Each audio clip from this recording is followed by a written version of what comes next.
Boom, what is up, familia? I am here with Chris, Planet X-Men himself. Chris, what did you think of these first 3 episodes? I am blown away. Hey, everyone. Oh, man, they were excellent. First of all, I am so glad to be doing these episodes with you. You're my favorite X-Men account. And I've told you this before, and so for the familia who doesn't know, before I even started Power of X-Men, I was following Planet X-Men on my personal account. And now look at you. My son is all grown up. a big podcast. And we have actually met.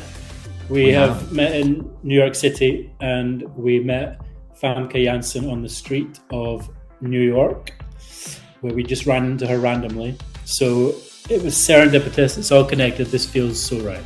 On the corner of 22nd and 7th, Famke is walking by with like her posse, and you were like, hen, like you called her hen, and I love that so much.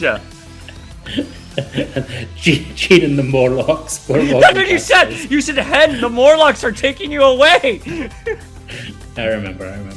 That was like that is one of my favorite, like, of doing this podcast, having Planet X-Men with me while we ran into Famke on 7th and 22nd. I think I almost died. We've met a real life X-Man.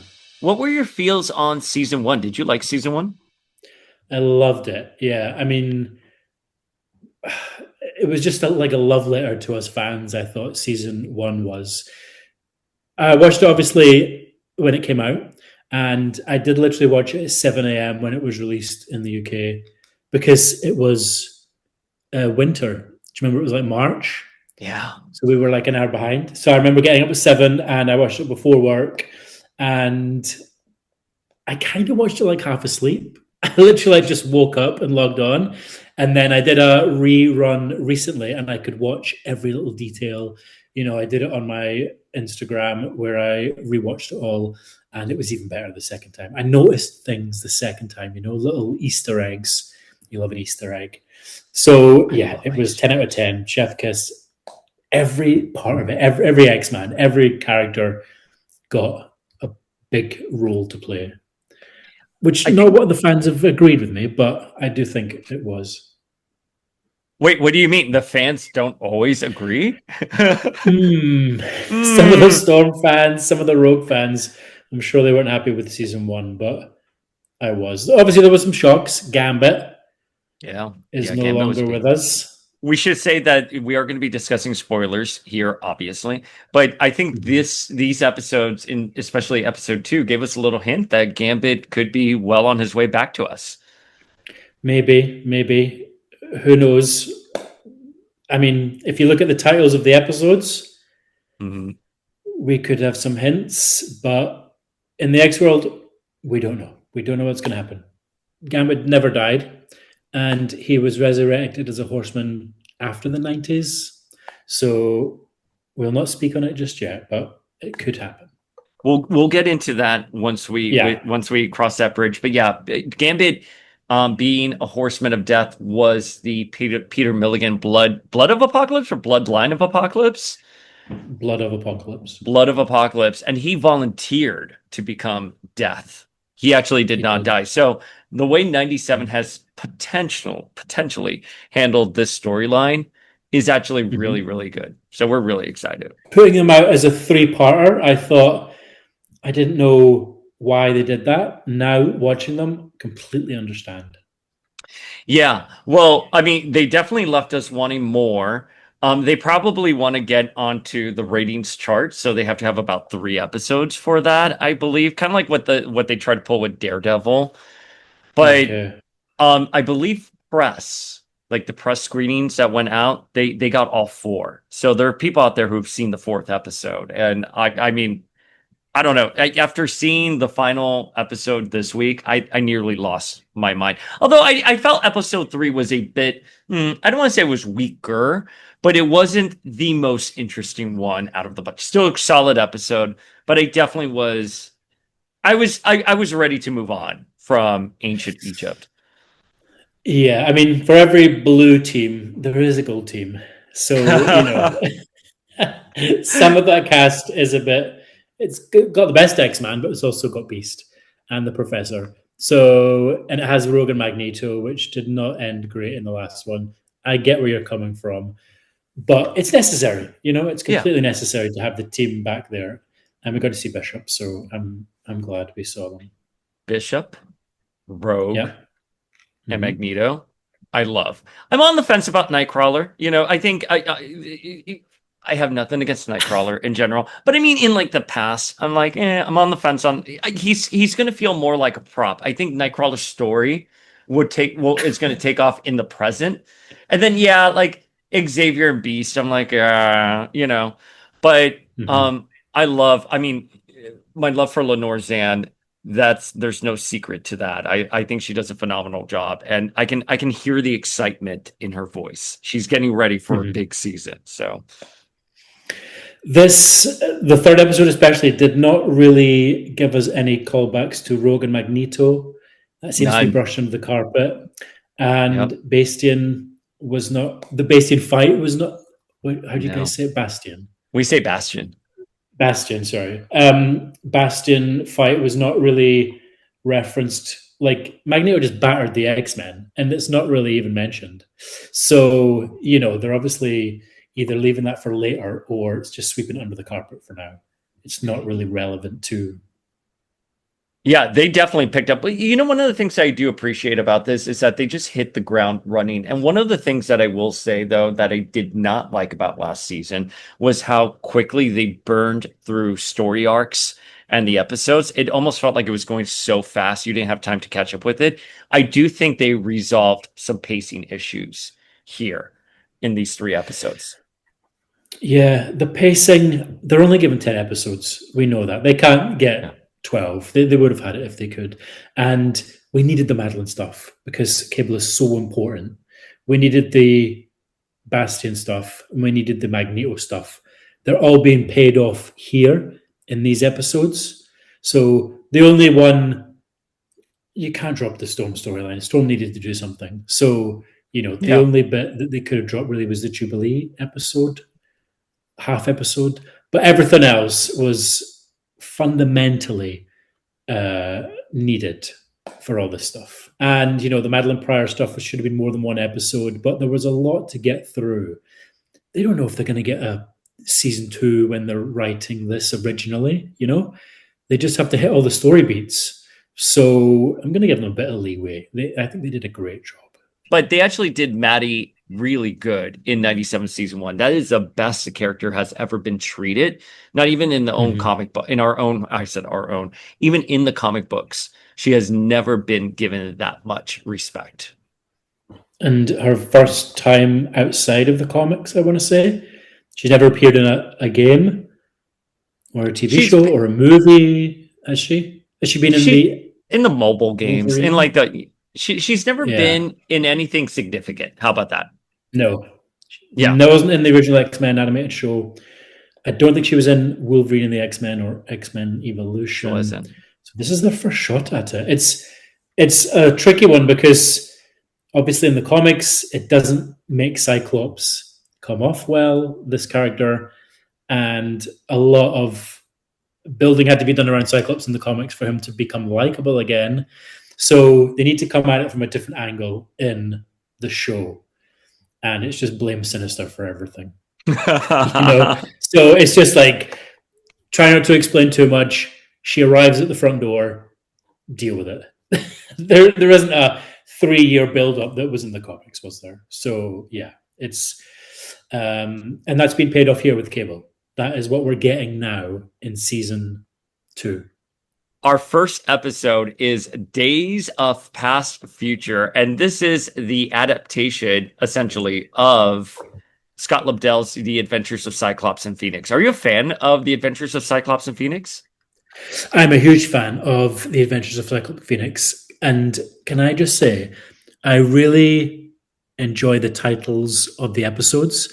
If you study them hard, they are really, really interesting because in the comics we have Days of Future Present.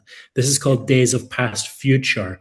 A future episode is called Strange Land Savage Heart. Have you Yeah, seen yeah, that? yeah, And in yeah. the original show, there was obviously Savage Land, Strange Heart with Zaladin. Do you remember the episode? There's Oh obviously yeah. something coming. There's Dead Man's Hand is one of the episode titles. Rise of Apocalypse, which was the name of the comic, where it's all connected. It's all connected. Days of Past Future, genius. So when I first when I woke up, I got my bagel, I hit play, I started watching the opening credits. I wasn't too impressed with the first opening credit. But one thing I did note was that here, Miss Storm, the Mohawk is gone. Like it's Storm in her Yes. 90s costume with her Mm-hmm. longer hair. I'm not a Yeah. fan of the Mohawk. Well, I think I listen, I can't speak to everyone on this, but I think like my overall feelings with the Mohawk is that I like it in the context of the 80s when she's in her punk outfit. I just don't think Yeah. it looks good with the 90s costume. When she is on X-Force, when she's on the Oliver Coipel X-Men era, who wrote it? The Brian Wood run, and she has a mohawk with Mm-hmm. like a costume. I don't like it. I like her like looking really punky with the mohawk. Hate it. I just don't think Totally agree. yeah. Do you like it with I like in the mean, context of the 80s or yep, that's fine. Obviously, the I was only 6 years old in the 80s. I was born 84, so I didn't see Storm in that era when it was fashionable. I'm a child of the 90s, so same? that's like it feels like the past to me. Storm and a Mohawk, and I grew up with her with long hair, and glad to see it back. Okay, great. You've done it once on the show. There was a couple of episodes in the first season. Fine, it's Agreed. gone now. Yeah, Yeah, exactly. We don't need to the, see it the again. We're ponytail done. is here. Ponytail has arrived. The Do you remember the ponytail's Corsair episode? Oh Meeting yeah. at the monorail? Well, it's so funny that I had the Leewalds on the podcast and they said we would never put Storm in a ponytail. I was like, wait a minute.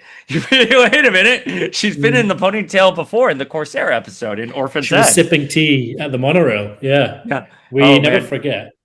No, X fan, we're the worst. X fans, we know every little detail. Speaking of every little Yeah. detail, this shot right here, this is from Days of Future Past season 1, where Forge and Bishop meet again after Bishop had just come back from the president, and it's in the opening. So that shot right there, Oh, they're good continuing that eye. trend.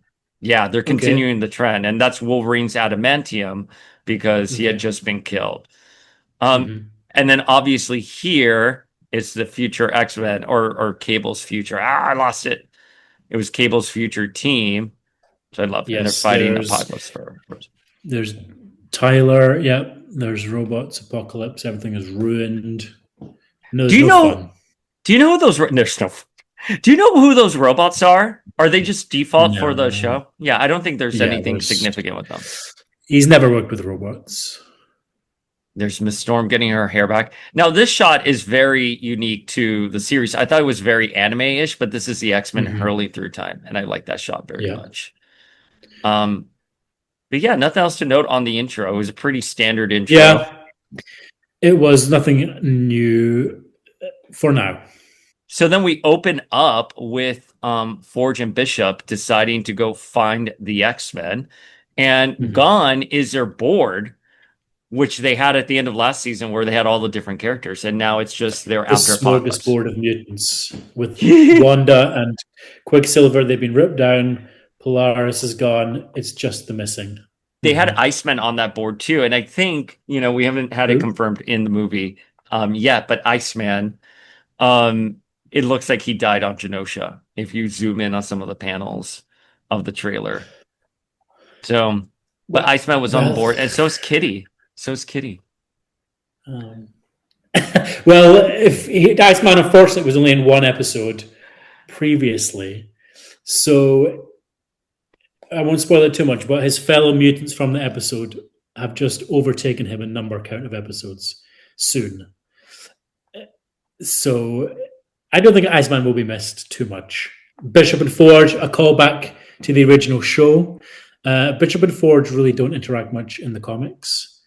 They don't. they're- Can I tell you, I Yeah. was thinking about that because when I was trying to put up a comp post of Forge and Bishop, I couldn't find a nice shot of both of them in the comics. Their friendship is unique only to the animated series.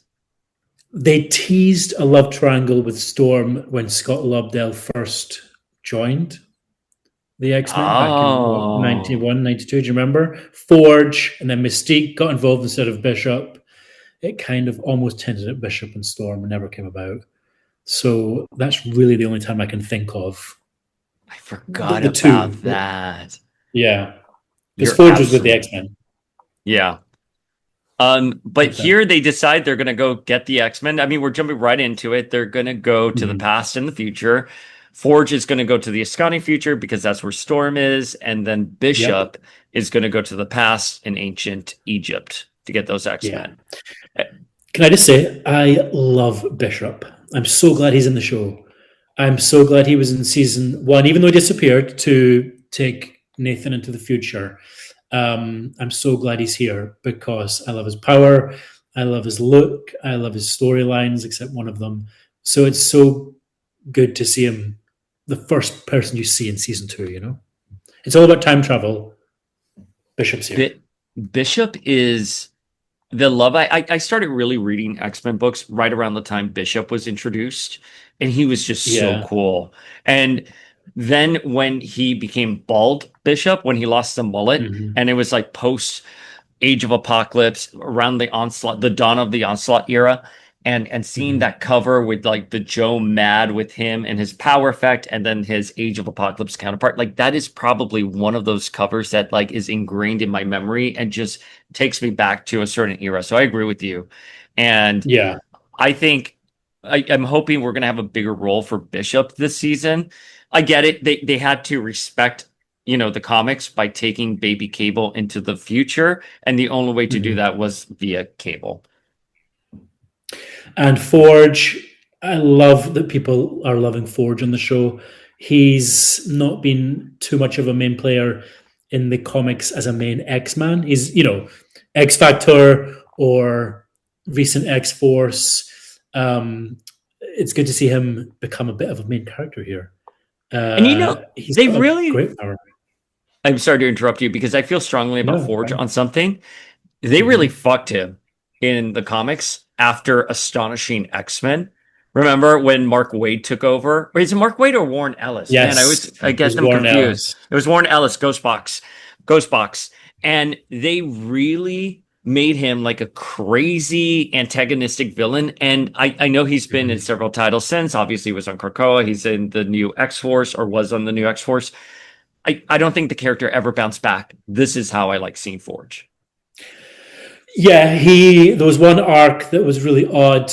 I don't know if we can judge one writer's arc on the character because after that he went to New X-Men. Do you remember the teen one where they had like a Nimrod arc and he Yeah. was normal again?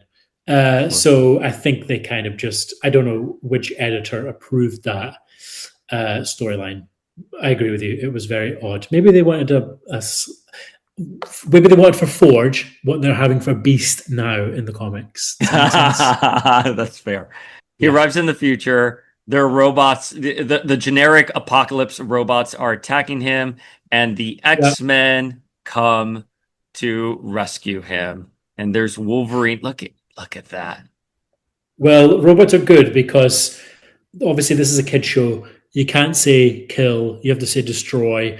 Oh, You that's right. can't, um, you know, do this with humans. It's good that they have robots that they can unleash, with like the Sentinels. So we get lots and lots of action. Yeah, and one of the things is that I like about this, I have a couple of thoughts on Feral Wolverine, but one of the things that I noticed was that when he attacks his bones, if you can see it here on this shot right here, his bones are left behind because they break off because they're not Ah, adamantium. Like, look at that. wow. Good spot. I never saw that. That is really interesting. He's Marrow. Yeah. They've found a way to bring Marrow into the show. You're right. No, you're really right. That this is a version of Marrow's power. Um, can I tell you, Literally zooming in on it. yeah. I I'm never a saw little that. Yeah. I'm a little disappointed that he doesn't appear to be feral. Like this Mhm. looks like he just hasn't gotten a haircut.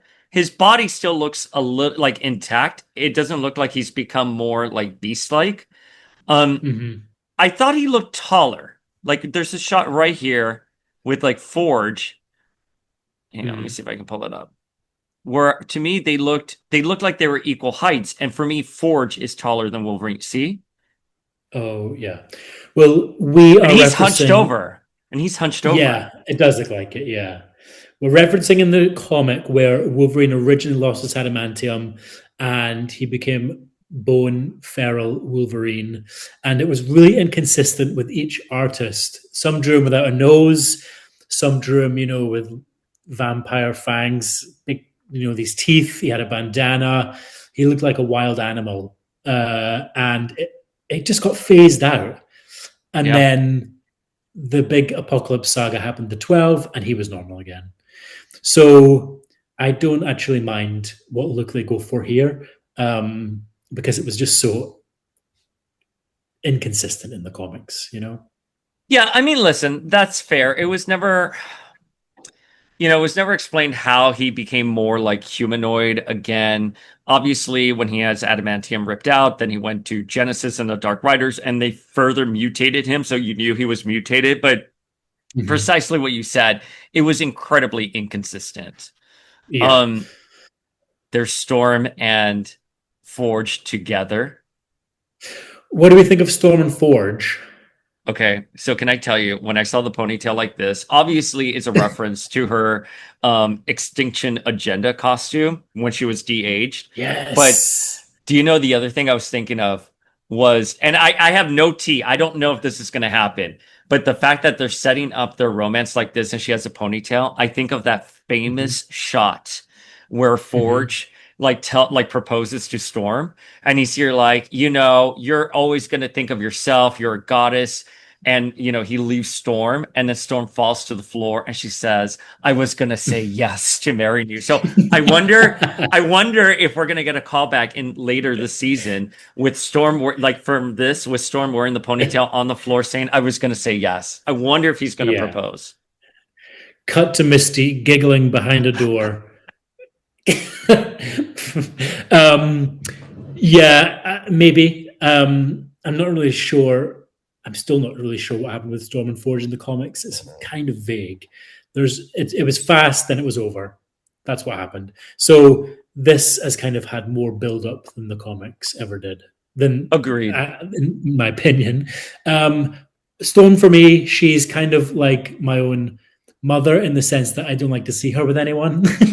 Like when my parents got divorced, anybody my mom dated, I was just like mad at. And that's how I kind of feel about Storm. She's like untouchable. She's nobody can ever come close to like dating her.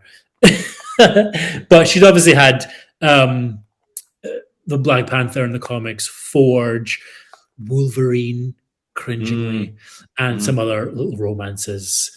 So yeah, I think you might be right with the proposal. They are kind of building to something. They're gonna build to that. It's gonna fall apart, and then I Mm. don't know if they'll do Black Panther. Black Panther also. You mentioned this about Forge and Storm, where they were sort of Hmm. done before they had begun. Black Panther Yeah. and Storm came out of nowhere. Marvel just announced there was going to be a big wedding and it was going to be Black Panther and Storm, and then we got a little mini leading up to it that they had secretly known each other for all these years, and then they got married, and then they stayed together all the way through. I think it was Avengers versus X-Men.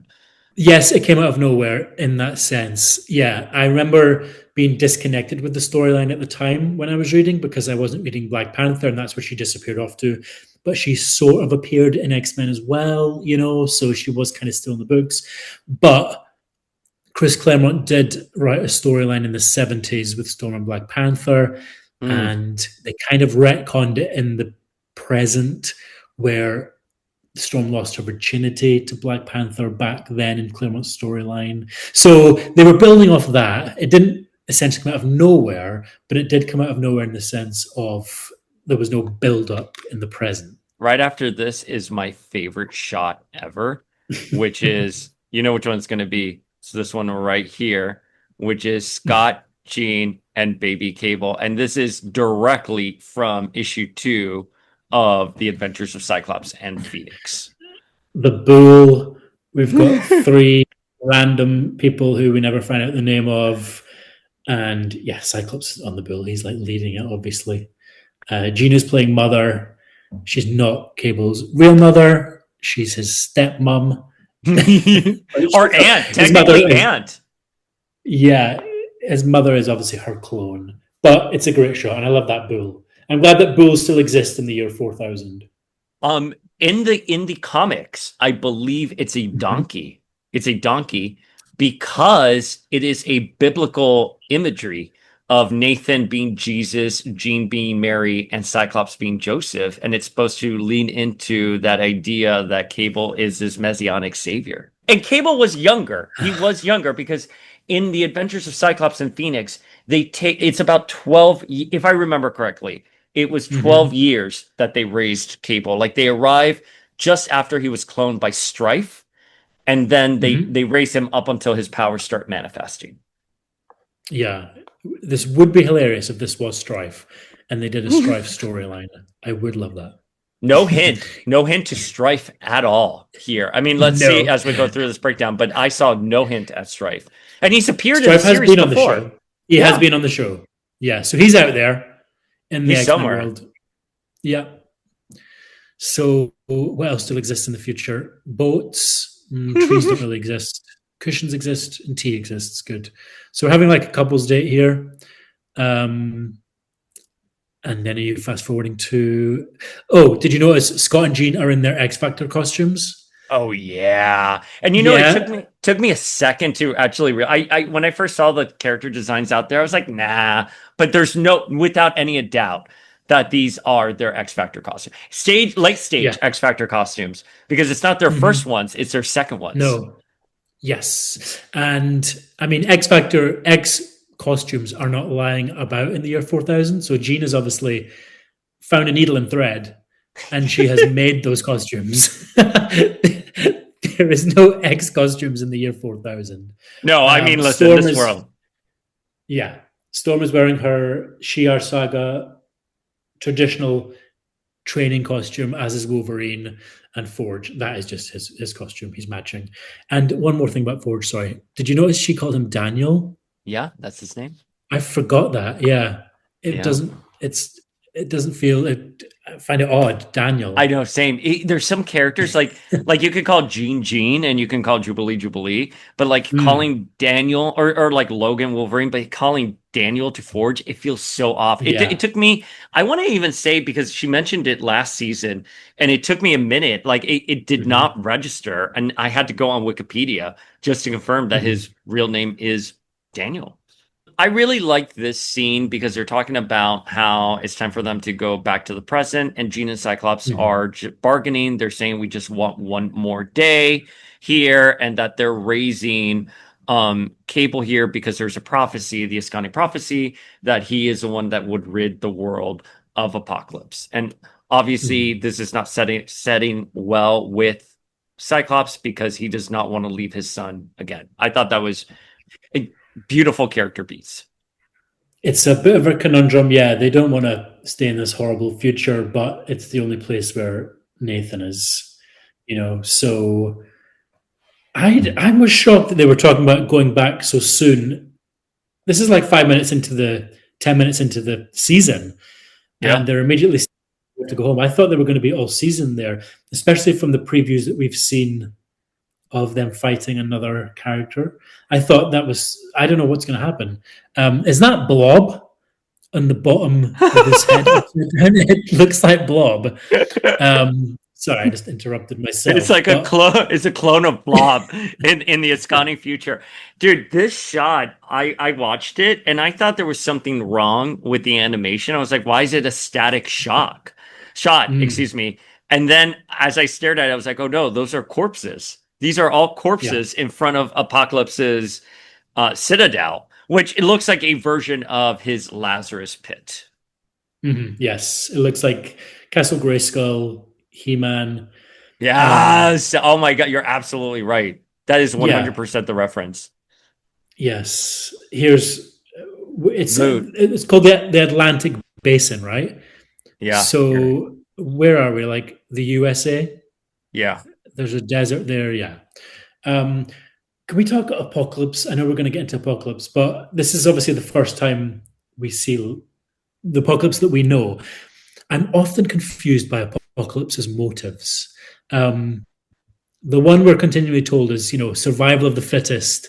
Uh, he loves mutants. He wants like a mutant utopia, but not in the way that Krakoa is. But I don't know what, like there's dead mutants in front of his Yeah. his his house here, and he just seems hell bent on the cartoon Apocalypse. I'm just trying to understand his motives in each episode. They seem to change. I couldn't agree with you more. We often ask here on this podcast, like, to what end? What to what end is his motives here? Because he's just killing people and creating this dystopian future. There doesn't seem to be a motive of any sorts other than he's evil and he wants survival of the fittest. Like, fine, you have survival of the fittest, and now what? Do you build this utopian society of just strong people? It's never really delineated for us. I agree with you wholeheartedly on that. Yeah, and the last time we saw Apocalypse in the TV show, he was trying to control all time and space. No, he came back. Don't forget, he did come back. Cortez's body.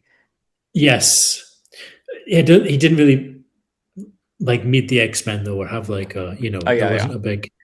But I know what you mean. Yeah, he did. But it's just kind of. We'll find out more as motives, I think, as we. I'm confused by.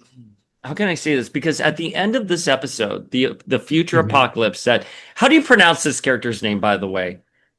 How do you pronounce his name?" Ozymandias. Okay, I say Ozymandias. I say like osmosis in my head. I read this when I was a kid, so like the way I pronounced it has always stayed there. I love him. He's one of my favorite henchmen of Apocalypse. But the version of Apocalypse he's talking to here, which is future Apocalypse, which is very different than the Apocalypse we see in the Adventures of Cyclops and Phoenix comic. At the end, this version of Apocalypse says that he's going to go to the 90s and strike the X-Men at their most vulnerable. So are we getting two versions of Apocalypse in the present, or is it just one? Yeah. Is Apocalypse in the present? Was the Fabian Cortez stuff in the present day? It was present day, and in the next episode, it appears we have a present day Apocalypse when Psylocke reads War's mind. We see a present day Apocalypse. Oh, but how do you know that's not this Apocalypse? But that's my question. Is it this Apocalypse that's going to time travel? But then that means either way, we have two Apocalypses, don't we? Because we have the one that returned and took over Cortez's body, and then we'll have this future one.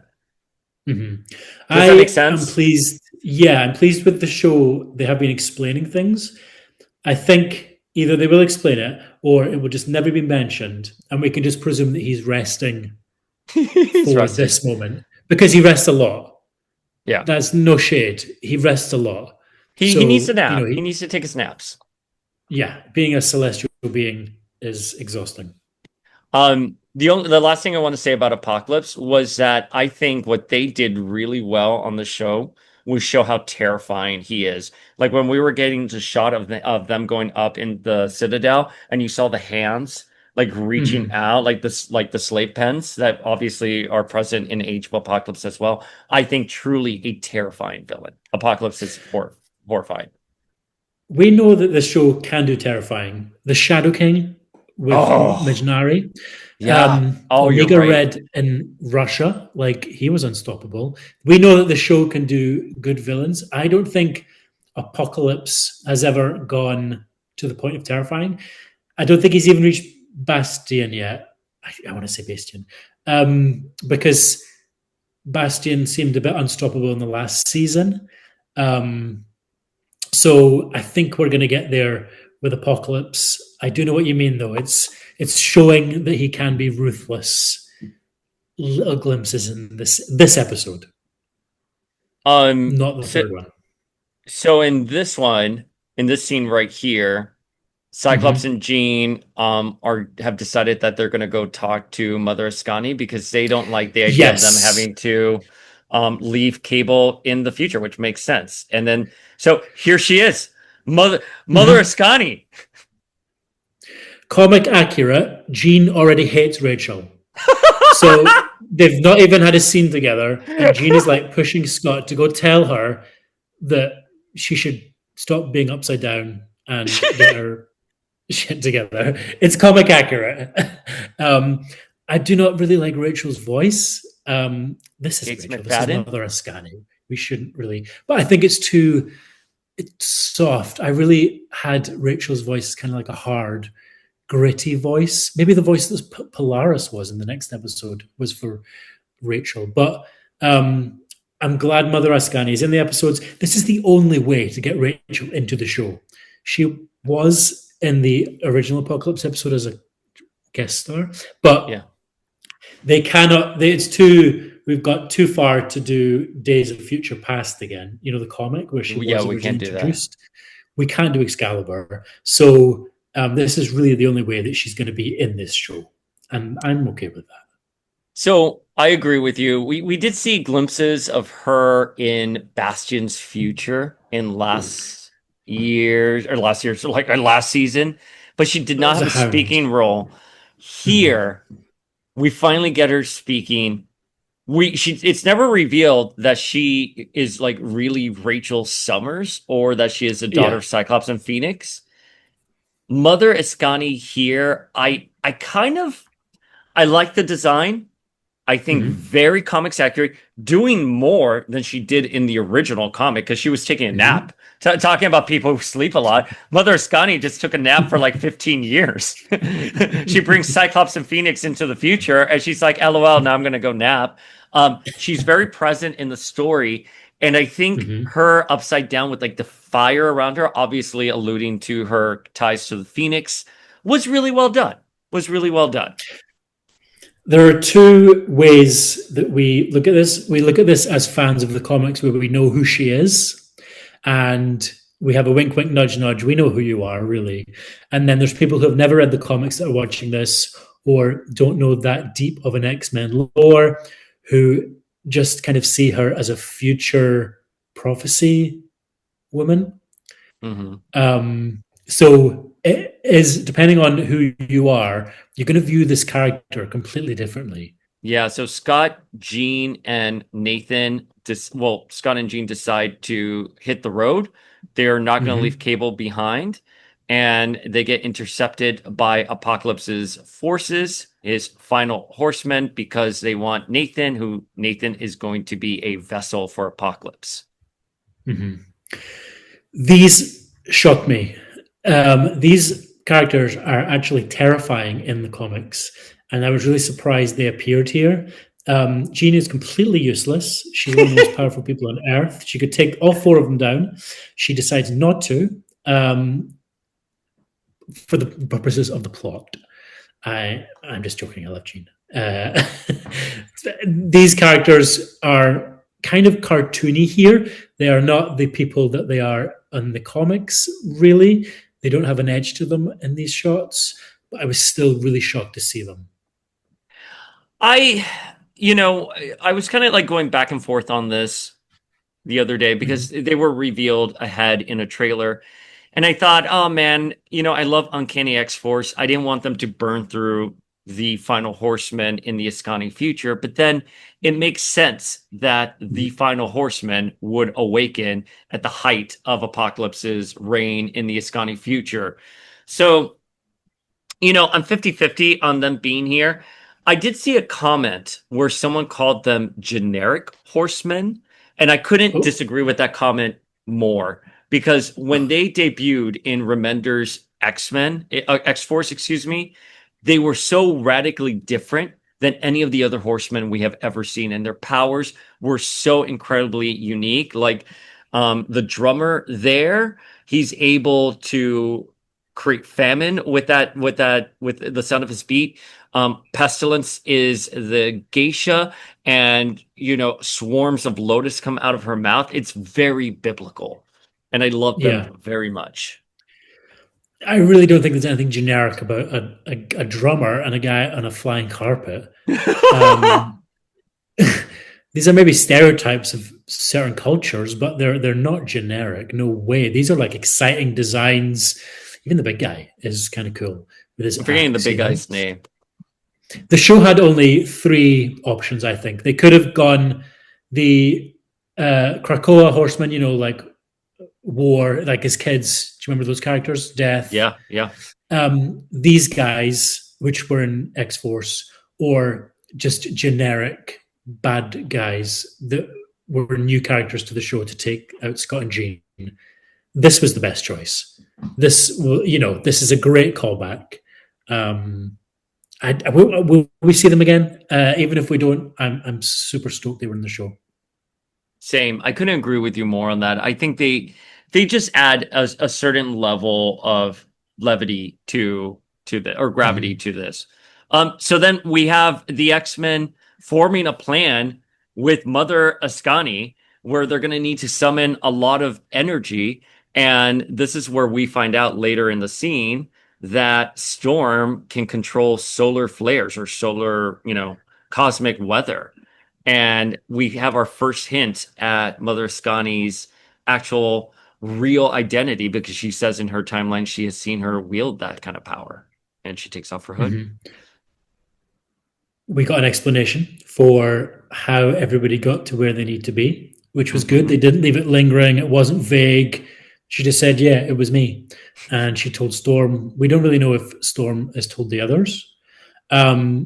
We know Storm may have a big moment coming up now. This is a good scene for Storm. Storm and Mother Ascani have never really interacted. So it was nice to have Mother Ascani acknowledge Storm's power. She says, you are super important. You're a super important character. That was great. And when Mother Ascani takes off her hood, obviously we see Rachel's like hound marks there. They have since faded. Something to also note is that Trish Tibley also has the marks from the Prime Sentinel earlier in the episode. When she appeared, she still has those Prime Sentinel marks. So the X-Men all have like face tattoos that have faded on their faces. Wow, but I did not see that. What do you think of Rachel's design here? She is Cable with a ponytail. Yeah. She has the same Cable haircut. Oh my God, Chris, like you just nailed it there. Like you're absolutely right. She is Cable with a ponytail. Wow. Fuck, man. That's brilliant. Sorry. The comics... The design in the comics is kind of vague because she is kind of hooded a lot and she doesn't have many appearances. So you can kind of play about with it. But here, yeah, they've gone for the ponytail, grey hair, the hound marks, as you said. She's looking pretty old. Like she could be like hundreds of years old. We don't know. There's no hint of her telepathic powers, really. She doesn't, obviously she is a telepath. We know that. The Phoenix is in her eyes literally right now, as on the clip. These are all just Easter eggs for fans. If you didn't know the comics, you wouldn't really. She would just be like an old woman that is from the future. So then on the convoy where Scott and Jean and Cable are kidnapped, they reveal their identity as his parents because Nathan didn't know that. And he has the power to override the mutant collar and break free. And the X-Men enter their final battle against the Horsemen. Correct me if I'm wrong. They kind of... I mean, how old is Cable here? 12, 13? Yeah, Nathan, I'm thinking 13, 12, 13. And they say that they've only been there a few months. Yeah. So they kind of wash over who raised them for the first 12 years and where are those people now? Yeah. How did he meet these X-Men? It's kind of washed over. Well, you know what else is washed over? That's okay. It's not huge. Yeah, go for it. You know what else is washed over is that how do Scott and Jean know what Cable was told to what Madeline told baby Cable? Like they repeated Madeline's monologue to him word for word. And it's after Jean and Maddie fought, so you can't even argue that Jean has those memories. Telepaths. You just have to shrug. Look, she's Jean Grey. I'm sure she probably probed Cable's mind to no end when she met him Yeah, of that's fair. what he knows. So let's go with that. Okay. And here's a big moment for Storm where she summons the solar flares for. I'm not quite Mhm. sure what do they need this energy for? They just need it so they can land on the ship? To catch up with the Yeah. train that's taking the bullet Yeah. train. Yeah, we have bullet trains in the year 4000. That's really good. We still don't have them The here UK in doesn't. 2026. Yeah, the UK doesn't have them. Good to see the sun is still going in the year 4000. Um, this is a good Storm scene. She gets a really good flare of power as she powers this ship, which is comic accurate if you look at the ship. And then Scott and Jean break loose. Scott, he loves this on the show. He loves to aim his optic blasts at the ground and weave around the floor. We do not see that in the comic. But somebody in the producer's office wanted us to see that again. Man, and look how fast Ozymandias meets Scott and Jean. Yes. This is a very He-Man coded. It looks like Hordak's transportation. Here we go, Mother Ascani. She's on fire. Is this a Phoenix thing? Yes, look, there it is. There it is, the Phoenix. But you think Yeah. Jean would sense the Phoenix? Look, there's. I mean, she's not sensing the Phoenix here, but it's funny that Jean's, squinting there. But yeah, she's summoning the Phoenix, and they're gonna go through. I mean, we have to presume. Yeah, We have to presume that Mother Ascani has somehow blocked Jean's telepathy from like reading her own mind, which is you're interesting. absolutely.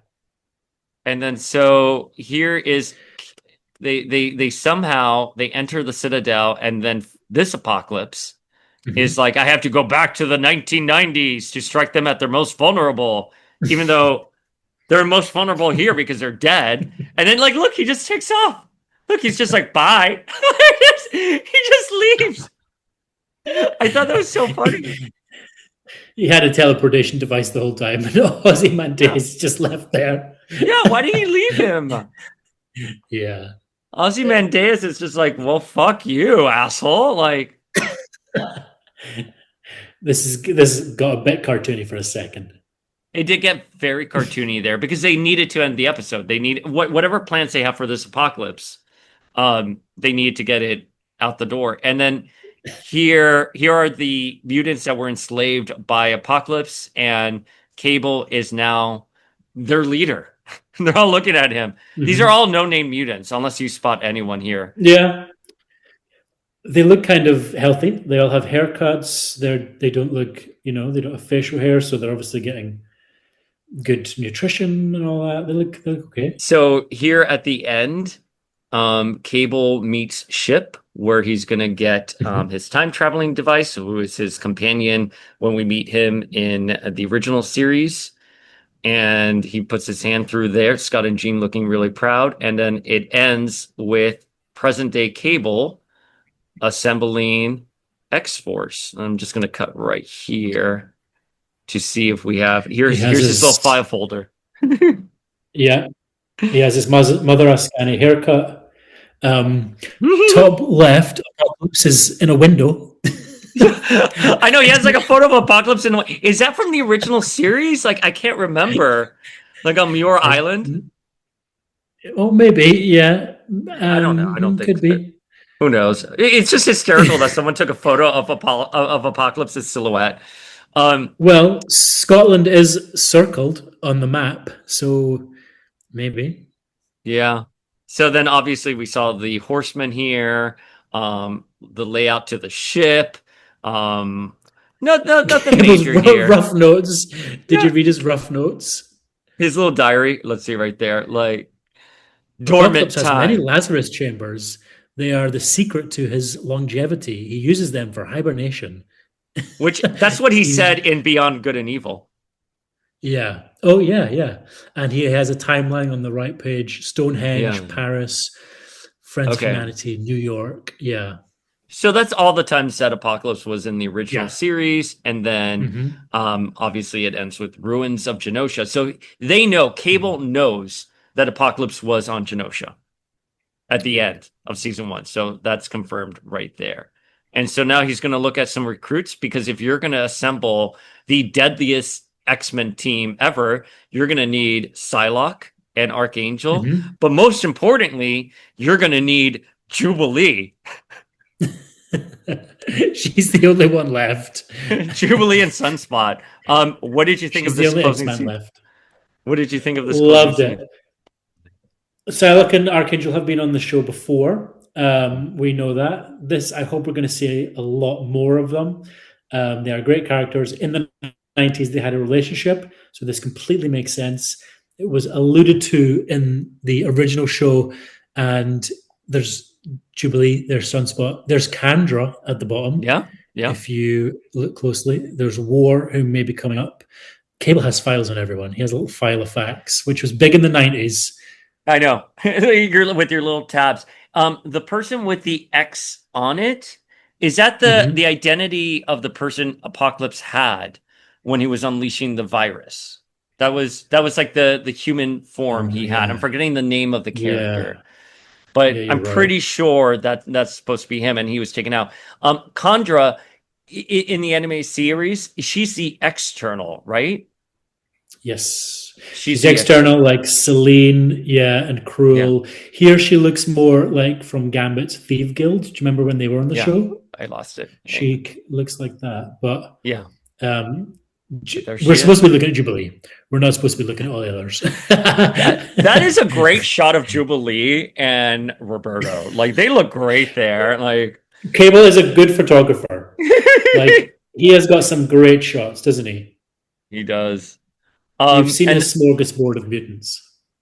that's the end of episode one. How would you rate Yeah. that on a scale of 1 to 10? Yeah, it wasn't my favorite of the three. Mm-hmm. Uh, it was the middle one, so I would give it a 9. Oh, All right, so now we're at episode two, a force to be reckoned with. And it opens up with these mutants trying to find Xavier's mansion, and they get there only to find it abandoned, and X Factor has been chasing them. back at the mansion, I didn't think we would be here. There are unnamed mutants that we're recognizing. Obviously, Quentin Quire has a great design. I don't know who this light bird person is. That's from God Loves Man Kills, the brother and sister who were murdered at the start of God Loves Man Kills. That's them. Oh my god, that is a deep cut. Wow. I have a source in Wow. production, and I asked them, who are these characters supposed to be? So that is, you see, there's a merry-go-round. Their bodies are Yes. founded in God Loves Man Kills. That was our hint that it was them. I'm not doing a humble brag here. You know, I've read almost every X comic. I did it all for like 10, 12 years. And I think I have good X knowledge, but whoever remembered that, well done. Yeah, yeah, yeah. I I thought it mean, should, it was good, and I don't even think their powers were ever properly explored. I think mm. it's just they're just two dead mutant siblings. So the show remembered them, but Krakoa didn't. Interesting. Oh Here, my God! See, Chris, well, that is hysterical. so here we have M slash penance slash Monet. How do you pronounce Monet's full name as Uh, an American? Monet St. Croix. That's how I say it.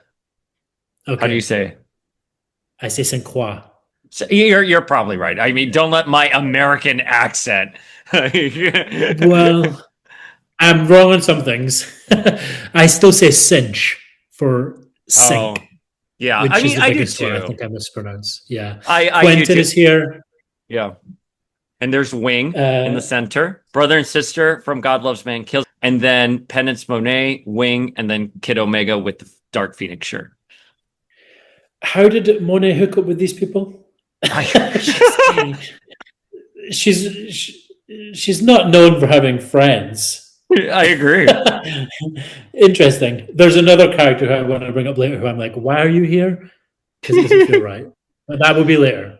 It makes sense. Okay, when I want say to it. know who. I'm wondering who it's going to be. But here's X Factor, and they're hunting down these mutants. I guess they must have done something if X Factor is coming after them, right? Um, First of all, when I see these people, I always think someone is missing Yeah, someone is because missing. obviously the original show had Iceman and the comics had Quicksilver. Yeah, But yeah, I guess these five are who we're getting as the main. yeah. And Quicksilver But was in the original series. He was there. Jubilee's the one. We he remember when Jubilee was. claps and she knocks him Yep. out. But I guess from last year, him and Wanda are. I keep saying last year, but last season, they're off world. Off world. That's right. Okay, so here we have Strong Guy, Havoc, Mhm. Polaris, Wolfsbane, and Multiple Man. This is the character I was talking about. Why is Chamber in the USA? Why is No, he? How did he get? He's a you're right. teenager. How did he get through immigration? He's now being detained. I want his backstory. How did he get here? In the comics, we obviously know that he deliberately flew in on the invite of Emma to join the school. Here, it's completely vague. Great design. Uh, Trisha's scars, they're still there, Yeah, look at them. which I still can't believe you saw. And Polaris and Havoc are being um, detained. I was trying to. That looks a bit like Danny Moonstar, but it's I not. thought that too, but it's not. I Yeah, thought the it's same not. exact thing, but it's yeah, because I guess she would be detained or working with them. And then there's Mhm. Jubilee, all angry. And Jubilee says Yep. something that I really do like in this scene where she says, Mhm. the X-Men wouldn't be playing video games when young mutant children are being arrested by the government. I thought that was a brilliant line. Mhm. Yeah, I mean, she was literally playing video games last year when mutants were still being hunted. So great of you, Jubilee. But it's a good line. It's a good line. It's a good line. She's Captain Commando now. The only thing I didn't like about this scene, this arcade feels very 80s to me. Now, Mm. I'm not from the USA. I don't know what America was like in the 90s. I'm from Scotland. But this all looks very 80s to me. Just a tiny, tiny thing that I was thinking when I was watching it. Yeah, I hear you on that. It's kind of hard because I grew up in Miami in the 80s and the Mhm. 90s. And so even Yep. Miami, certain parts of Miami, like there's an arcade in a neighborhood in Miami and it looks exactly like this still. It feels Okay. it feels authentic, but I hear what you're Mhm. saying. I do hear that. Um, they run into Cable, and Cable's like, "Hey, like I'm assembling a team, and we're gonna go after Apocalypse. Look at my folder. Here's my file folder." Yeah. He couldn't wait to get his file effects out, could he? Um, he's added some bits to it. So we've got Fabian Cortez on the left. We hmm have Warren's name. We have Caliban. We have Plague. We have the names of the horsemen from Fall of the Mutants. We have pictures of them. Again, he's fantastic with photography because he's standing right in front of those people taking pictures. I mean, these are Um, great shots. That's a great shot of Apocalypse and Cortez as he has the well. name of Louise Simonson on the left, who Oh, created yeah. Yeah. some of those horsemen, very interestingly. And yeah, he's just showing off his folder now to Jubilee He's just like, here, look at it, blah, blah, blah. I love how with he his looks straw. like with his straw. Look at him, look at he's sipping.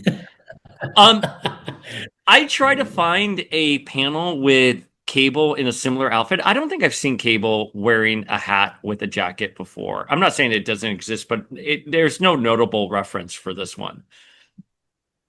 Maybe his solo series. I mean, he did do a lot of issues. I know what you mean. Yeah. Yeah, he's not really an out of uniform kind of guy.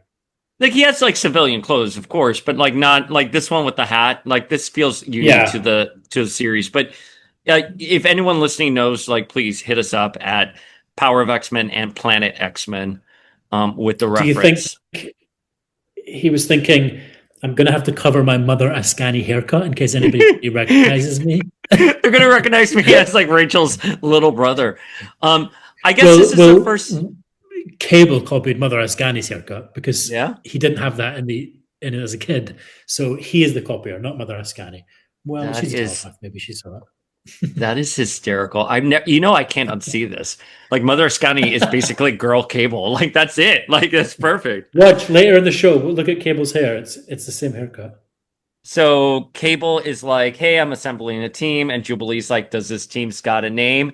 And that's very Invincible, like the animated show Invincible, which is of course based Yes. off of the comic, where it always starts Yes. off and then it cuts to them saying Invincible. It cuts off saying Invincible, and then the credits come. Exactly what happens here, but with X Which Force. still jars me because I've watched 4 seasons of that show and I'm still like, oh, I forgot this happened. They're still doing it, which is great. Yeah. What was your reaction seeing this opening? My eyes went wide. I thought, no way have they done this. And then I thought, is this whole episode just going to be X Force? And I got even more excited. Not that we weren't going to see the X-Men, but I just thought we're going to get half an hour of Jubilee and Psylocke and Warren and Sunspot and all of these characters who aren't going to be overshadowed by the main characters. Yeah, agreed. Genius. Can I tell you, the original series was supposed to end with Beyond Good and Evil, with Psylocke and Archangel joining the team. And obviously that got retconned when they picked it up for the 5th and final season. And all I could think to myself was Psylocke and Archangel should have been on the team because the X-Men are a revolving roster and it's nice to see different characters. When I saw this intro, I was having my bagel and my coffee and I think I almost cried. I cannot believe how great. And I did know it was coming. Someone gave me the heads up this was coming. But someone tells you something, fine, you can think about it in your head. It's like, okay, that'll be cool. But to actually see it the way they did it, to have, Storm and Rogue replaced by Sunspot and Archangel, I like in this opening shot, that's Rogue's pose right there with X-Force in the background. It is gorgeous. They're referencing 2 different eras of X-Force. The 90s has Cable with his logo. Look, his logo. And Sunspot. And then Naughties. Do you guys say the Naughties? I don't think you Americans do say the Naughties, do you? No, Sorry. we don't. The aughts or the 2000s. Yeah. The Naughties with Psylocke and Archangel, who became characters. And Jubilee is just obviously our little X-Man who changes costume. Did you know? Yeah. She's in her her Generation X costume. Yeah, she goes from that vampire costume that she got to a Gen X one. And her hair's even grown out. And her hair's grown out. Her hair has been like that before. It was in season 5, but that's her generation. This is very much Generation X Jubilee. And again, Jubilee, as you said, has never been on X-Force in the comics. This is her first time in any incarnation of X-Force. And look, that's a cool logo. Obviously, he doesn't have his own series, so we've never seen his writing, but that is really cool. It's a nice costume, a little ode to the original X-Force costume that he has. Yeah, and what an odd character to bring as the focal point. Yeah. And Jubilee's kind of love interest because he's never been in that role. He has no interest in really the X-Men. He's always been in a side title. And has he even shared a scene with Jubilee? It is a bit odd, but it kind of works. He has that kind of Tony Stark personality, doesn't he? He's like rich and arrogant. He's like, yeah, I have powers, so what? I hope he has lots and lots of scenes. The Brazilian X-fans are huge. They are. They are. Yeah, he is greatly represented by his country, so we love Sunspot, and I hope he really comes into his own this series. It would be great to see that. This shot of Psylocke is a homage to her famous Jim Lee pose, which looks great. She is my favorite of this episode. I've marinated on it. You said Psylocke and Archangel should have come in the original episodes. Psylocke is very convoluted. I can understand why she was never a part of it. They need to strip her back and either not mention it or go full throttle with her. Here, I think they're just going to not mention anything to do with her past. I agree. Yeah, but which is good. She seemed good in this episode. She's British. We'll She's talk about British. this. Yeah. We Okay. will talk about this. Yeah, So there they are running the famous X-Men run, but with with their plane X-Force. Okay. And here is Chamber, chamber. Kid Omega, and Penance, and they're gonna hit the fence. And in the past, that has been Jubilee's beat in the opening, and then That's it went to right. Sunspot, and now Mhm. it's theirs. Here's Val Cooper, which is nice. There's X Factor. And then this is a homage to season 1, where Oh, Angel transforms into Death right there. mhm. Oh, And nice then, shot. look at that. Ah, man. There's one shot I wanted to mention. This is something that got me like really excited here, this right here. So they're training. We don't see this in Mhm. the episode, and this is unique to the opening. So Psylocke training Jubilee. What do you see in the background? Tell me. That's the Lady Mandarin costume. Her Lady Mandarin costume is in the background. Look at it. Oh no! It's Oh right there. no! So the body swap has already happened. You know, You know what we else don't is know. there? What? Shatterstar's twin swords are on Oh the yeah. left. There's a Oh pair of yes. scythes. Yes. There's an axe. And Sunspot has some sort of staff. Yeah, this is great. This is a really good spot. Well done. Jubilee has a blindfold on. I know. Well, they're really training her hard. This isn't. You're not Because on the X-Men Psylocke did anymore. train Jubilee. Remember back in like the early Wolverine days when Jubilee first joined and they met up with Psylocke. They did meet in the 80s. And we've seen Here this we shot. go. We've seen this. And then look at this. They're all running, and there's the 4 horsemen and the hounds. Yep. And look who it is. It's Miss Angel. Angel, she's in the. I think she's in the episode. Yeah, later. she is in the background. Chamber. They're loving Chamber. They are. And then there's X-Force, and they're fighting each other. Brilliant. This has made me so happy. I loved this intro so much. They've changed Cable to his early X-Force costume. I don't think he had this last season, did he? Has it been tweaked? He changed it. He changed it towards the end because he had the later, the blue costume. I call it the Marvel versus Capcom. I can't wait. Let's see how it looks. Yes.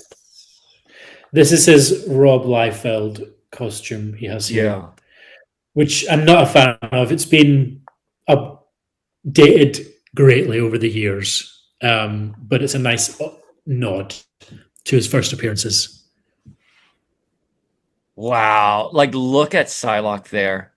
So the episode kicks off with them trying to hunt down War, and they're in Brazil during a parade, and War is going through the crowd, and X-Force is tracking him. Mm-hmm.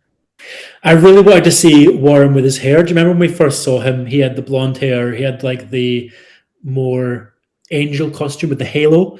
I kind of wanted to see that. Maybe we'll get to see it later. This is Apocalypse Archangel we're getting, which didn't 100% sit right with me. I'm not fully against it, but it's just like, why is he in his Apocalypse costume when we know he can take it off? Does that make sense? Yeah, there's a lot with Archangel in the series that's a big question mark, because we know from the trailer there's a photo of Angel with the original X-Men. He's been shown in flashbacks with that.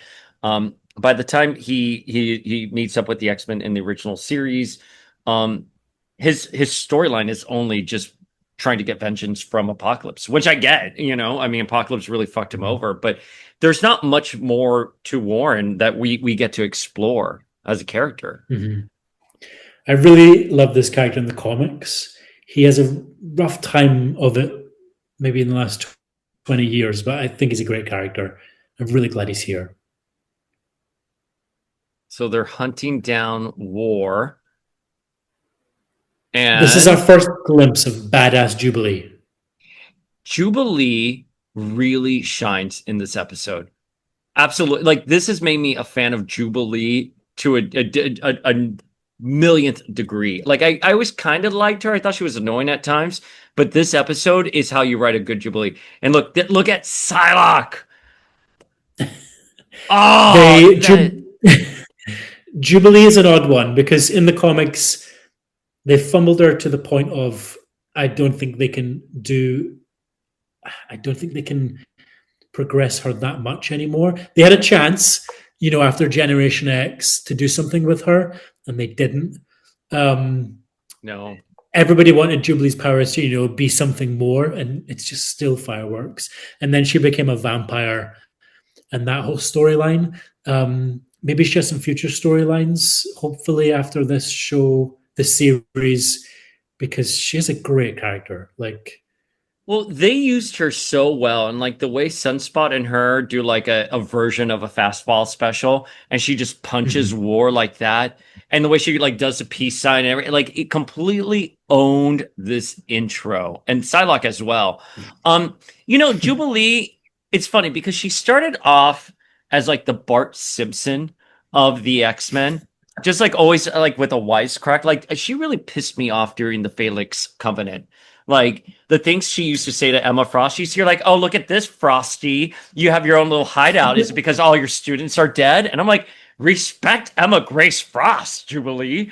Um, I liked her during Generation X. I think there were some really great beats with her in Generation X. Obviously, she comes back during the Austin era and is largely background. Vampire Jubilee would have been cool for like a year or two, and I get it. It was a reaction to the Twilight vampire craze of the mid aughts, but she stayed a vampire too long, and I'm sad to say that I think it did more damage to her as well. I think three characters that have been really damaged, actually four characters that have been damaged in the comic books, have been Jubilee, Havoc, Forge, and oh shit, what was the last one I was going to say? Archangel. Archangel, He's yes, thank you. Archangel, because everything that happened with the Dark Seed, although that was like, or the Death Seed, excuse me, was really good. They never really explained until Krakoa how he got all his memories back. mhm. The Jubilee thing, the vampire. I mean, it might have gone on for too long, but if it didn't, then people would just say the opposite, and that she was. Oh, they didn't give it a chance to breathe. I don't think they can ever win. Yeah, it was one writer maybe thought she should be a vampire, but they Yeah, did. They did. They did do it for quite a while, which in comic terms is quite rare to have someone that's with a same status quo. you're right. I mean, So they kept it. They yeah, kept it. yeah. Um, this move from Psylocke is directly out of Marvel versus Capcom. I think it's actually Marvel like Age of Superheroes. Hmm. But that fatality. And then so here they're trying to get information from War, and there's only one thing I want to just bring out, which is they read his mind. Psylocke reads his mind without his permission, which Jubilee is like floored by. But let's check out what she sees because I think it's really, really cool. And I think it's a hint as to what's to come this season. And they find out that Apocalypse was given a coffin, Hmm. and they open up the coffin. And I think that's Gambit. I think that's Gambit's coffin. Gambit's there, and there's a machine that turns mutants into his henchmen, as we find out later on. And so this is them resurrecting Gambit right there. Oh, oh. Spoilers. No, I'm joking. I'm joking. It's good. Yeah, it's a good spot. I never thought of that. Yeah. And then That is a it's good obviously theory. shattered because of Emma. And that is the Yes. same that's the same kind of like effect they did in X-Men First Class with Emma's telepathy, the diamond telepath. All right, there. Yeah. That's the only thing I really wanted to rant about. I love how they've just gone to like Ipanema Beach or Copacabana Beach. They think it's gonna. Where's the best place we can take this guy? The beach. Where is everyone? I know it's nighttime, but I've been to Rio. There's going to be people around. It's Yeah. a really odd place to tie up a guy. Now, Rio de Janeiro's main focal point of tourism. so what I really liked about this scene too, also, was in the comic books, especially in Rick Remender's Uncanny X Force, a big theme was do we kill? Right? Killing Mhm. is should be a last resort. And X-Men, of course, historically do not kill. And Jubilee really has an issue with this, saying, "Oh, we can just turn him over to the authorities." But Cable's like, "No, we are the authority on this," and they just kill him. And this is such a Mhm. distinction of why you need a kind of like a Black Ops team like X-Force, because they're going to do shit that like normal heroes are not going to do. And Jubilee They want obviously us, is that well with her. yeah, they want us to see the difference between X Force and X Men Yeah. and how Jubilee reacts to that. Yeah, it's a good scene. I just thought this scene, I mean, this was brilliant. Everything you need to know about X-Force is in that scene right there. Yeah, that's a great scene. Okay. And then so they go to London, and who do they find, Chris? Emma Frost with who? Who is she with? Let the speculation begin. Bobby Drake. But I thought it was Richter and Shatterstar at like first glance. Like but Cannonball and Warpath. oh yeah, that definitely has Cannonball vibes there. Um yeah, Emma was gonna have a threesome. Look at that. She was ready to have a threesome. And Or maybe her X-Force is brother. spoiling her fun. Oh, look at Jubilee. This is a great shot. Oh, Cable again. He's in his like 80s. He doesn't know like what fashion he's going for, really. yeah. Jubilee looks great. Sunspot looks great. This is I was not expecting Emma Frost in episode 2. My God. And not only was she in it, but like she just ate, man. And the new voice actress is so good. This is kind of like how I hear Emma in the comics. What do we think of Emma Frost in the original show? I mean, I love that monologue. I can do that monologue where my telepathic abilities have found a creature with more power than even you can imagine. I love that. Um, I do think the voice just sounded a little off with the model, Mhm. and same as last season where she's here like I've always done well under pressure. Like this is more of an Emma voice for me. What do you think? I think I think sometimes I don't know if they want her to be British or not, Mm-hmm. because she's from Boston, right? Yeah. She's supposed to have like a Which has transatlantic accent, I think. yes, she's kind of like Madonna, where Yeah. she is from the USA, but she puts it on. Mm-hmm. I like the original Emma. Uh, who knows what her powers were supposed to be? But I'm glad they're. Remember, she was like shooting blasts at Cyclops Oh yeah, in yeah, the like Dark Phoenix. yeah. Yeah. Um, this Emma, she already is more characterized and defined than the Dark Phoenix Emma, which is good.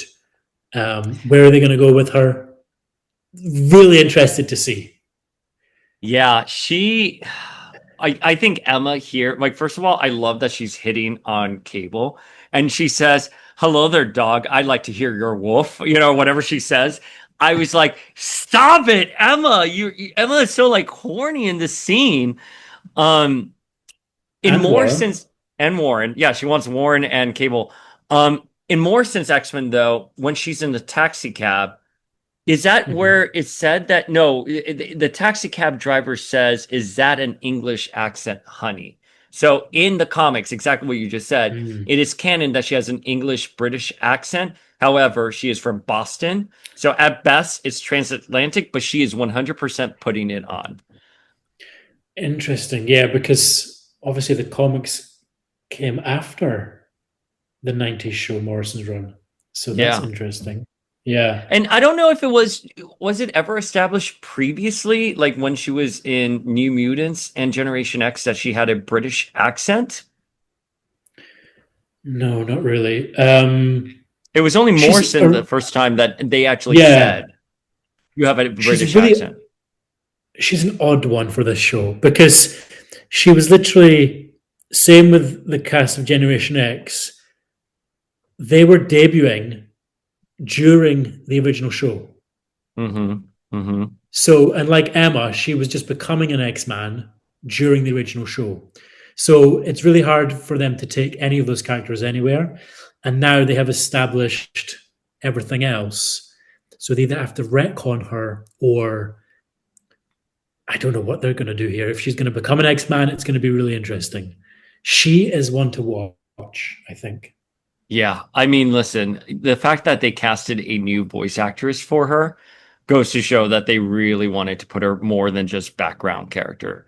That their plans for her probably changed from season 1 to season 2, and season 2 has been in development for like 2 years. If this is all we get of her, I'm okay. If we get more, I'm super happy. So we know that Emma was the one who put War's memories, they locked them away. And so she's going to take them to Apocalypse's base. So this is the base that Psylocke saw in War's head. And as we find out, this is the equipment that they use to make mutants their horsemen. But Warren is like, no, actually, this is more than that. And I think he says that it's more than that because they have to resurrect the dead because they have the coffin. So it has to be something that's going to bring people back to life and then turn them into Apocalypse's henchmen or horsemen. Sorry. Yeah.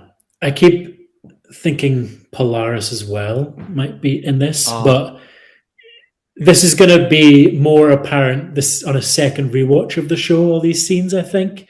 Yeah. We're alluding to a lot here. We don't quite know anything, but I think once it's over, we rewatch it. This episode, I think, is going to have some bits where we're going to be like, the coffin, Archangel, yeah. And then Emma sells them out to X Factor. I do not like Emma being a hire for money character. I do agree on that. That is something I definitely noted because I don't think Emma would sell out. Yeah, no. 100%. She's self-serving, but she's not greedy. She's not like a Judas. Like she's servicing a greater good, and there's no greater good right now than to protect mutants and not sell them out to the government. Which is what this is not Emma's character at all in the comics. She never sold mutants out. I guess it follows on with her Dark Phoenix TV show persona, with Sebastian Shaw, but they need to either put her on a track or I don't know if this is going to work out. I'm really interested in where she goes.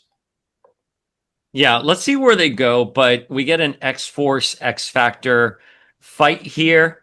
Polaris using her powers versus Psylocke. Yeah. We basically get a Polaris fight. So I don't think Wolfbane and Madrox have any lines. No, they don't. You're absolutely right. I'm glad because I don't know if they would butcher Wolfbane's voice like they did Banshee and Moira in the first series. Oh, man, they did. That really annoyed me when they were on Genosha. But yeah, this is a good fight. Everyone is paired off. It reminded me of the Executioner's song when, X Factor and X-Men were fighting. Guido gets a few lines. Polaris gets lots of lines. Madrox and Wolfbane don't really get any. What do you think of her voice actress, Polaris' voice actress? Because that's been like a really big news item. Yeah, I did think about it when I first heard it, and then I thought this isn't her. Did Polaris have any lines in the original episode, Cold Comfort? She did. She had the Havoc, Bobby Havoc, and she was voiced by Terry Hawks, who went on to voice the English version of Sailor Moon in the 90s.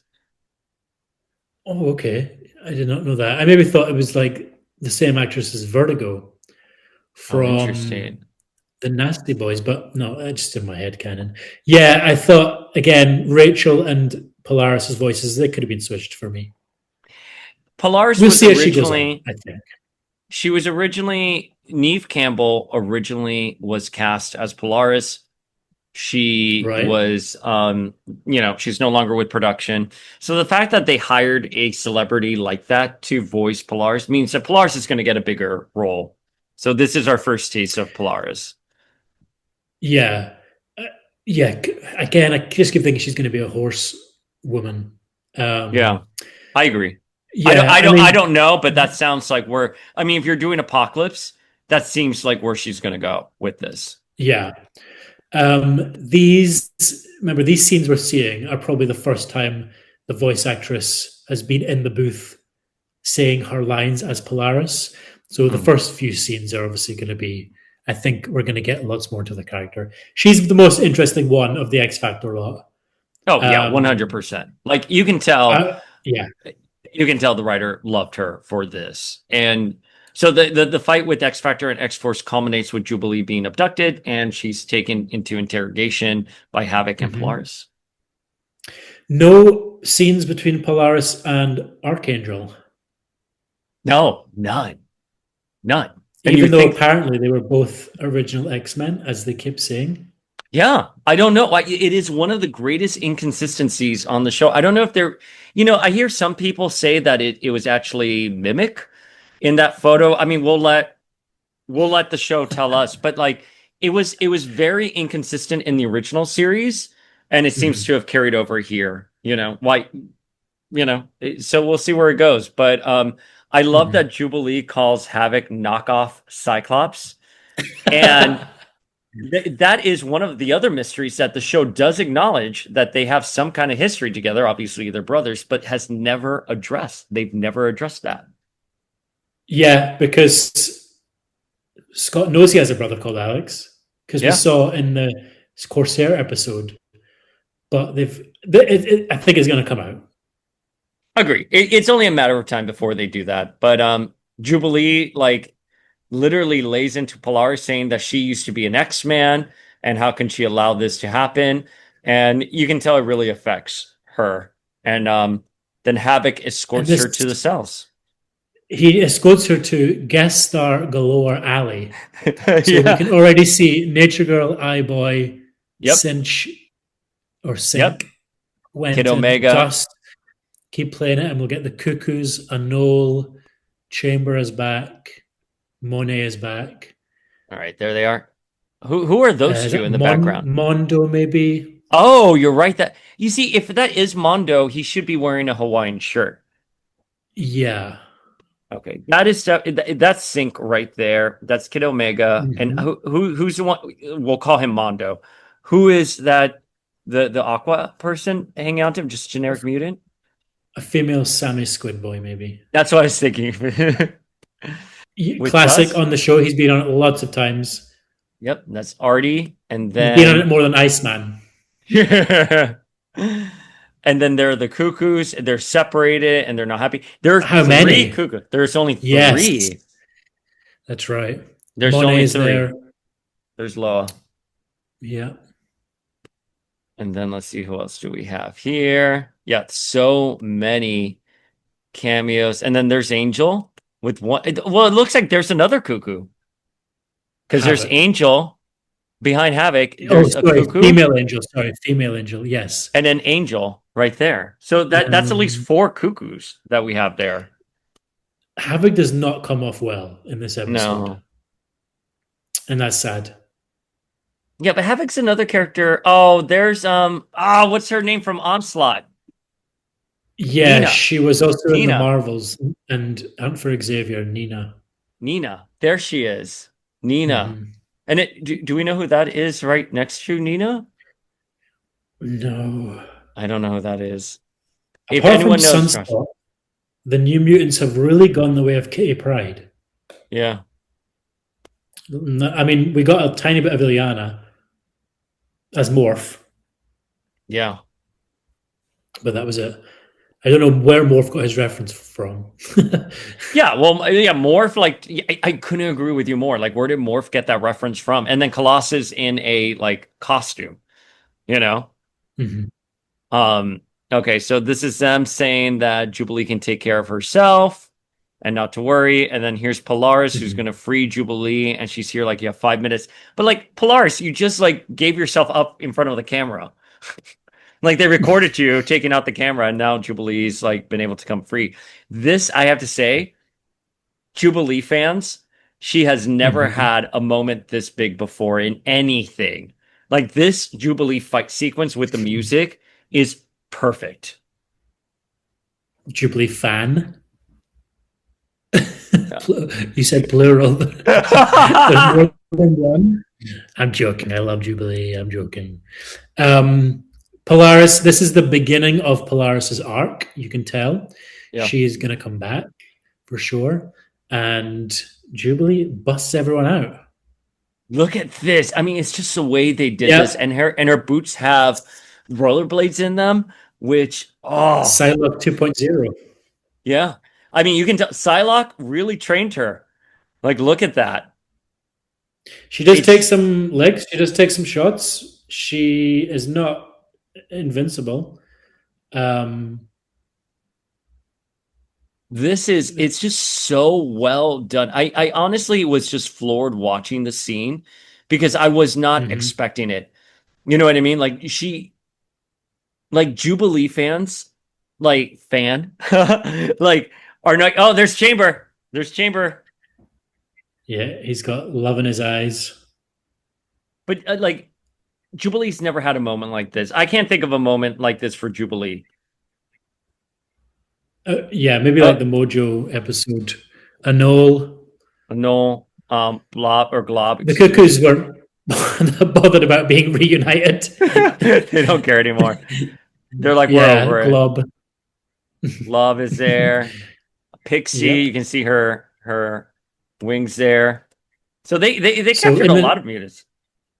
in the 90s, headphones used to have a wire. You'd have to connect. She's sporting a classic Walkman headphone combo. 90s accurate. There was no AirPods. Wow. Like look, it's just like the animation here too is great. This is Yeah. akin to how she was dancing in the first episode when they were tracking down such spot. Like it's just a really great man. Look how he clocks her, and she just like falls on the floor, and she's trying to save Nina. Wait, that's her name, right? I keep, it's Nina, right? Somebody loves Jubilee on the in the producer's office. Yeah, they gave her something Yeah. really great here. So they all make Someone it thought, out. yeah, Nature Girl. Nature Girl's like I'm free, thank God. Um, I again, I mean, and the sequence is still going. This is a long sequence, and it's so good. X Force arrives and is able to rescue all the kids. Wait, is that? Hang on, hang on. Let me just Angel see. Here's Angel. Oh, there's Beak. Beak. I didn't see Yes. Beak. Yeah, oh Wow. yeah. I saw Beak when I watched. Cyclops is never going to believe this is Jubilee. Yeah, I agree. You just know whenever someone's going to tell him, he's going to be like, yeah, yeah, and like do something else. And she's going to go unappreciated in Scott's eyes. I Chris, chef's kiss on the shade there because you're right. Cyclops will be like, no, that wasn't the 14-year-old girl we rescued in episode one. I don't know who the person in the pink shirt is. It kind of looks like Genesis, the apocalypse, almost. I Hmm. love that he left Angel and Pixie. He's like, you guys have wings. Yeah, like you're Beak, you're good. my man. Yeah. Oh, Psylocke looks so good.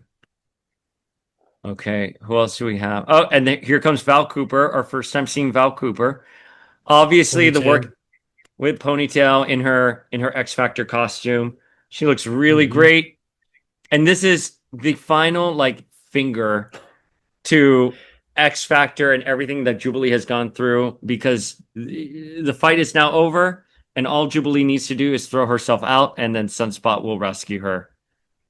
It's so good. Havoc. Oh, This is not a good look for Havoc. no, Havoc can't run a team. Come on, Havoc. Come on. I'm really worried about Havoc's depiction here. It's Well, not I mean, good. Havoc has never had a good. I mean, Havoc since Remender, Uncanny Avengers, and the M word, he has suffered in the comics. Would we even go back as far as the Dark Beast Onslaught era? I mean, I Yeah, didn't dislike Mutant X, but that's that's another fun. conversation. That's another 2 hour episode. Um, Just yeah, so Havoc. just Havoc on that. So He yeah, man. suffered. Um, and then so our closing shot is we go back to the future because Cable says kids are tougher than you think. And this is where the X-Men of the future are sent back to the past because Cable, with his time Hmm. machine, now sends them back. And, Jean and Cyclops obviously do not want to go, but they have to. And they say goodbye. And look, there's Mother Ascani. She's like, I'm going to steal your haircut in the future. And it's very beautiful. Yeah, Cable, he has Rogue's hairstyle there. He has Mother Ascani's hairstyle soon. This poor boy. Poor boy. He doesn't see Jubilee's sass coming in his future. That's tough. It's here. Jubilee is not afraid of Cable. So those are our first 2 episodes. I love them. They were great. Okay. We're going to be covering every episode this season. You can hit me up at Power of X-Men on Instagram. And you can hit me up at Planet X-Men on Instagram. And we'll catch you guys later.